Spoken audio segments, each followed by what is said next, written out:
The flags had faded, but their message was still pretty clear. Fascist regalia, a message of hate.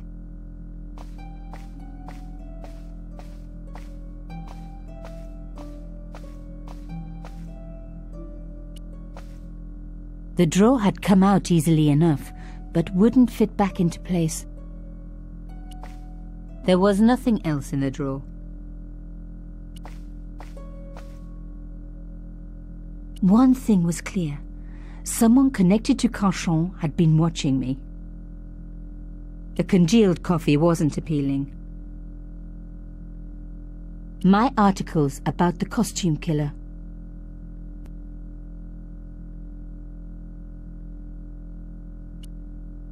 Rolling out the painted it read.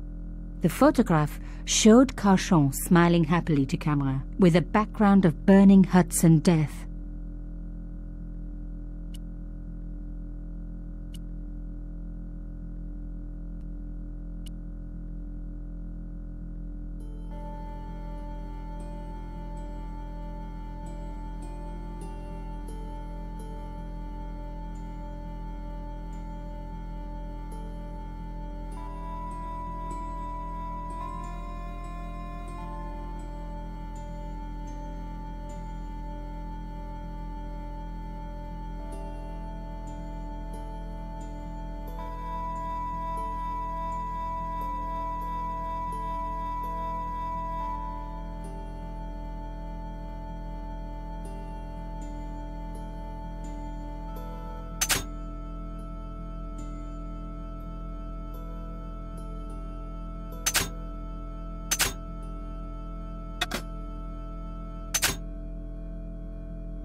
decrypted the note. It read, "Pierre, full report to follow.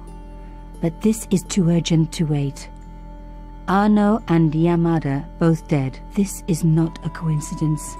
Indeed, it seems that all of us who came together in July are in danger. Take great care. X." I wasn't the only one to make the connection between the costume killer murders. I'd been right all along. That was why he had asked to meet me. But what did I know that he didn't? I had enough for a story. An amazing story that was going to make my reputation and blow Carchon's to pieces. I needed to get home fast and start typing.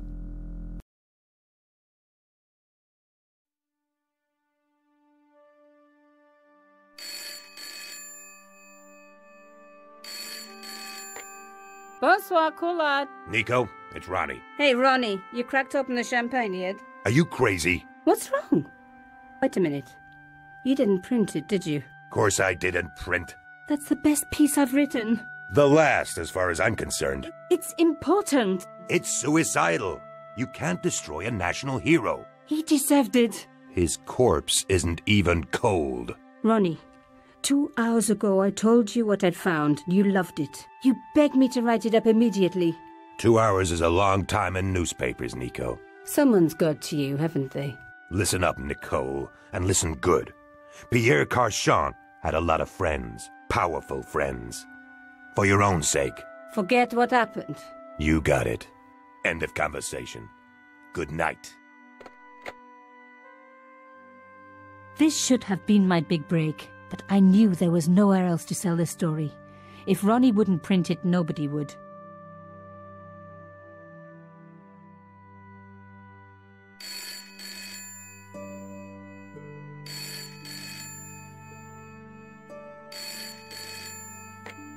Bonsoir, Collard.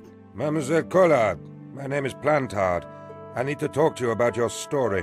Your Pierre Carchon story. How did you know about that? There are people out there, madame, who will be very upset by this story. Oh, really? Well, it's their lucky day. It's been spiked. Yes, I know. We must meet. We must? I have information relating to your costume killer stories. Tomorrow morning, 8 a.m., Café de la Chandelle Verte, Rue Alain Court. I shall be wearing a grey overcoat. You must talk to no one about this. You can't tell me what to... Tomorrow at 8. I'll be waiting. People complain about newspaper articles all the time, but not usually before they're printed. I was beginning to feel scared. This guy, Plantard, could I trust him? Should I meet him or forget the whole business? I didn't have an answer.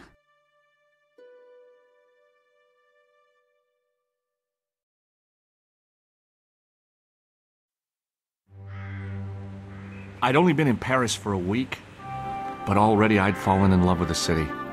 My latest discovery was a little cafe, La Chandelle Verte. I was pretty sure the waitress was taking a shine to me. That old Stobart charm, I guess. Little did I know my reverie was about to be so rudely interrupted.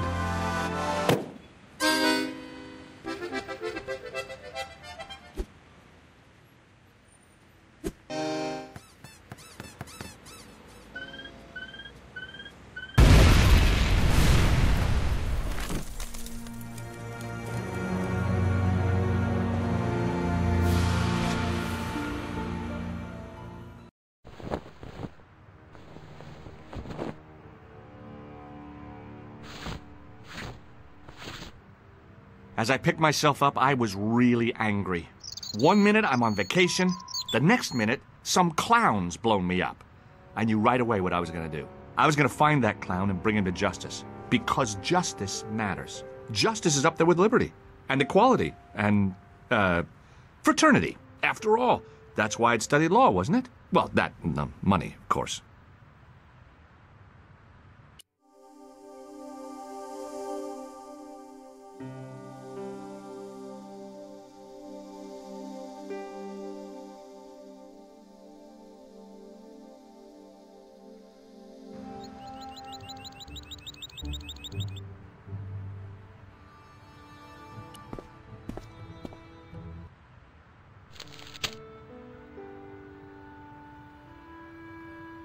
The leading article referred to the visit of a Nobel Prize winner from some unpronounceable Eastern European state.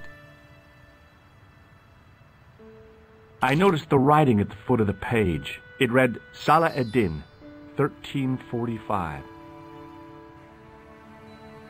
The big story was about the brutal murder of a French media magnate, shot down in cold blood. The guy oozed confidence, like a regular French statesman. The column was devoted exclusively to rumor, gossip, and sensationalism.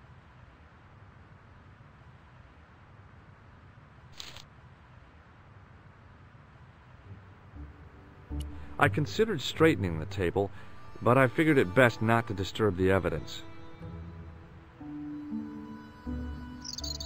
I examined the jagged glass remaining in the window. It was broken, all right.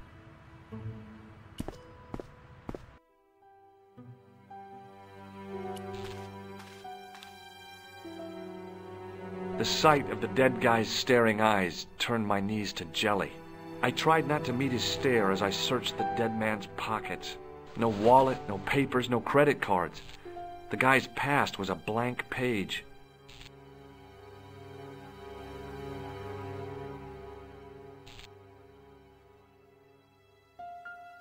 I needed a stiff drink, but I hated the taste of brandy.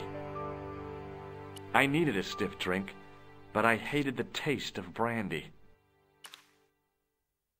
Oh, my head. Never again. How much vodka did I drink? Oh, no, don't tell me. What is your name, Sherry? George Stobart, ma'am. You look like you could use a little help. I could use a little drink. I feel sick, dizzy, and bruised. I don't even remember the party. Just relax and take it easy. You've been knocked out. You don't say. What happened? There's been an explosion. You should try not to move. Are you a doctor? No, but I used to play hospitals when I was a kid. Can you remember anything at all? No. I need a drink. Pour me a brandy. Is that straight or with ice? Just give me the bottle with a teat on it. I guess a little drop won't hurt.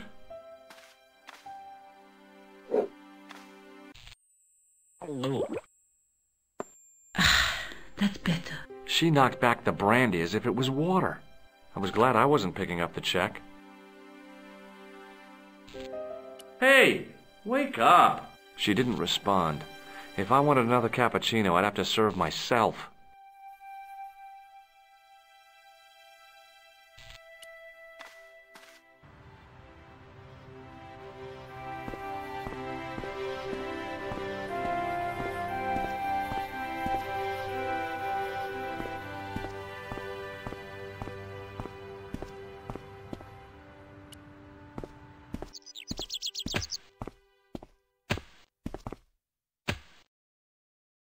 Freeze!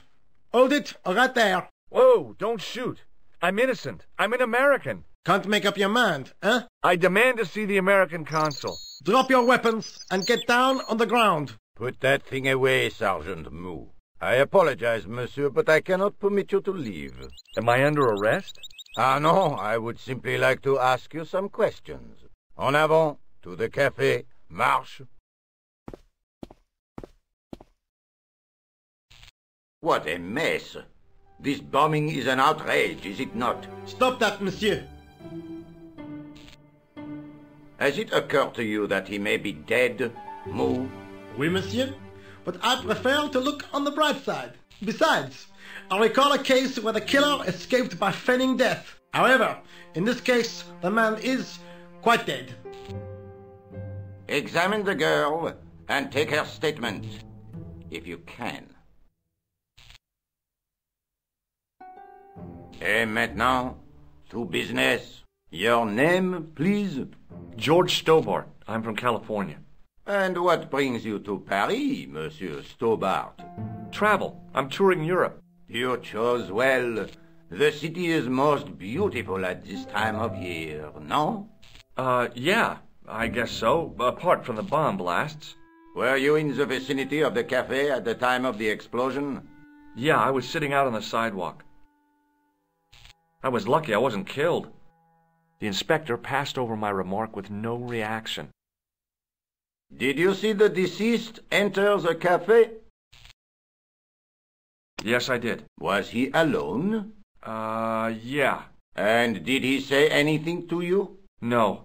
He was more interested in the waitress. Did you see anyone else in the cafe? Yeah, there was a guy dressed as a clown. He was carrying an accordion. An accordion? Bon. The picture is forming in my mind, and it is not a pretty one. Is the girl all right, Moo? She'll live if she survives the hangover. She doesn't remember seeing a clown, monsieur. That's odd, don't you think, monsieur? Who am I to believe, I wonder? Eh bien, I have heard enough. What do you mean? I am satisfied that you know nothing. You may leave. I hope this little incident does not spoil the rest of your vacation. What about my personal safety? Can't you at least give me some advice? What can I say? Stay alert and look out for suspicious characters. And don't cross the road until the little man shows green. Great advice. I honestly believe you are in no danger, monsieur. Should you remember anything of importance, please contact me. My card.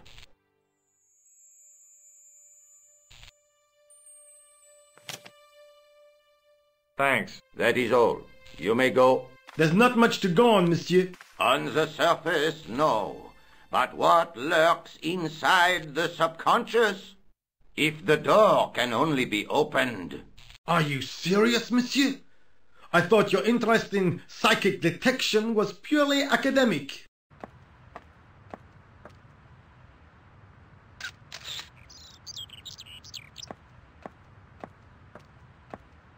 Excuse me, mademoiselle? Hi. My name's George Stobart. Oh, an American by the sound of it. Yep, that's right. On vacation in Paris. Some vacation, huh? You were here when the bomb went off? Sure was. Sat right out in front of the cafe. Did you notice a middle-aged man, maybe 60, with a hat and overcoat? I couldn't believe it. She hadn't even asked how I was feeling. Yeah, he went inside just before the bomb exploded. You weren't related to him, were you?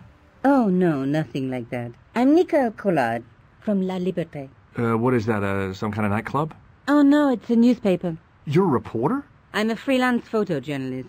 Say, you could interview me about the bombing. An eyewitness account, minutes after the outrage that shook the whole of Paris. You know, real-life drama, human interest, that kind of stuff.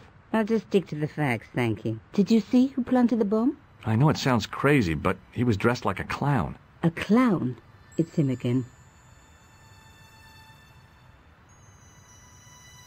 Have you met the clown before? It's a long story. I have plenty of time. I don't. Do you know a police officer called Rosso? Rosso? Our paths have a knack of crossing. If I didn't know better, I'd say it was deliberate. Have you seen Rosso? Is he here? He's inside, attempting to question a witness with his psychic powers. That guy is weird. Yeah.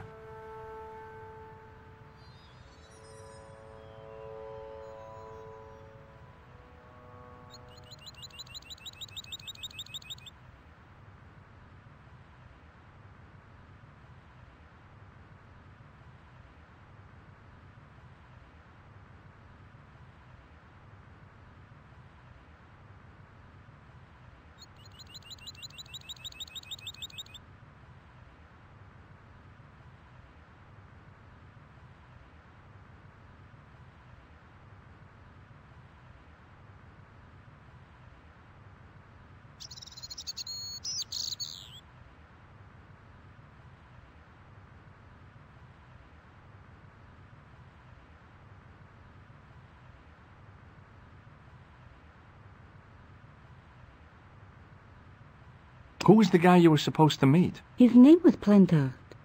I didn't know him, but he called me last night. He said he had a story which would interest me. He asked me to meet him at the cafe. I guess I'll never know what he wanted to tell me. Well, not unless you have Rosso's gift for psychic interrogation.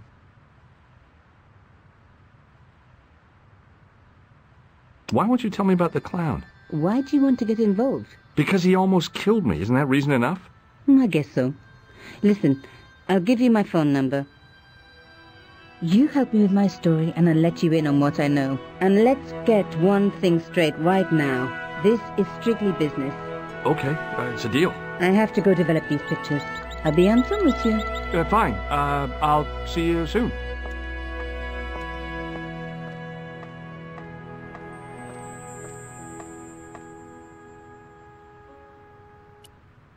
Sergeant Moo? Ah, Monsieur Stobart.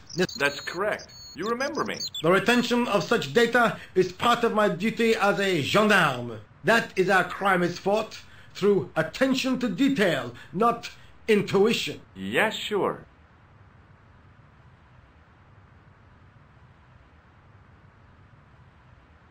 What is Rosso doing with that girl?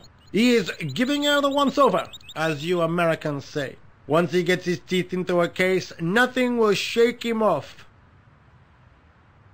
I was one of the last people to see the victim alive, Sergeant. Does that worry you? Yes, it does. I feel I owe it to him to find his killer. That is best left to the authorities, monsieur. Did he speak to you? Tell you anything? No, he just grinned and nodded. Don't let it trouble you, monsieur. Go home and try to forget. I know the identity of the dead guy. His name was Plantow. Is that so? You knew him, did you? No, but We'll know everything there is to know about him soon enough. I'm trying to be helpful here. The best way you can help us is to go home, monsieur. I found this in the street, Sergeant. That, monsieur, is a newspaper, no? There's a note written on it. Salah Eddin, 1345. Aha! That stumped you, hasn't it? I have never been stumped, as you put it, in my life, monsieur. It is the name assumed by the clown, no? Salah Eddin the clown? I don't think so. Look, Sergeant, the inspector gave me his card. Yes, monsieur. He wants you to advise him if you have any information concerning this case. Well, I'd be glad to talk with him, but I don't want him working his psycho weirdness on me. Ah, no, monsieur. You are confusing the science of parapsychology with witchcraft. Oh, yeah? What's the difference? We don't do sacrifices. See you later, Sergeant.